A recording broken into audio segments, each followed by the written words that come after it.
ভিন রাজ্য থেকে দুর্গাপুরে গাঁজা পাচারের ছক, বিপুল পরিমাণ গাঁজা সহ গ্রেপ্তার 4।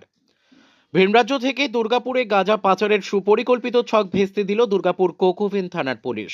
বুধবার বিকেলে গোপন সূত্রে খবর পেয়ে দুর্গাপুর বাসস্ট্যান্ড সংলগ্ন শিমুলতলা বস্তি এলাকায় অভিযান চালিয়ে 3জন মহিলা সহ একজন পুরুষকে বিপুল পরিমাণ গাঁজা সহ হাতে নাতে গ্রেপ্তার করে পুলিশ।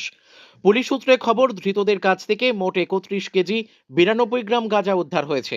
ধৃতরা হল ওড়িশার বাসিন্দা অনিতা ধুনিয়া, ঝাড়খণ্ডের বাসিন্দা রোশ নীলিমা টিগ্গা, সুন্দরী কুমারী ও মুকেশ সিং।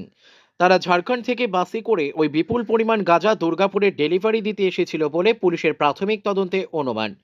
পুলিশি তল্লাশিতে ধৃতদের কাছে থাকা ট্রলি ব্যাগ ও অন্যান্য লাগেজ ব্যাগের ভেতর লুকিয়ে রাখা অবস্থায় এই নিষিদ্ধ মাদক উদ্ধার করে বাজেয়াপ্ত করে পুলিশ।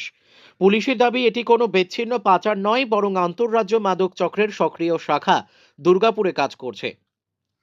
বৃহস্পতিবার ধৃতদের 7 দিনের পুলিশি হেফাজতের আবেদন জানিয়ে আসানসোল জেলা আদালতে পেশ করা হয়েছে। কে বা কারা এই পাচারের নেপথ্যে রয়েছে, দুর্গাপুরে কাকে উদ্দেশ্য করে এত বিপুল পরিমাণ গাঁজা আনা হচ্ছিল তা জানতেই তদন্ত আরো জোরদার করেছে পুলিশ। এই ঘটনায় স্বাভাবিকভাবে প্রশ্ন উঠছে, এই বিপুল পরিমাণ গাঁজা কি শুধুই একেবারে ডেলিভারির?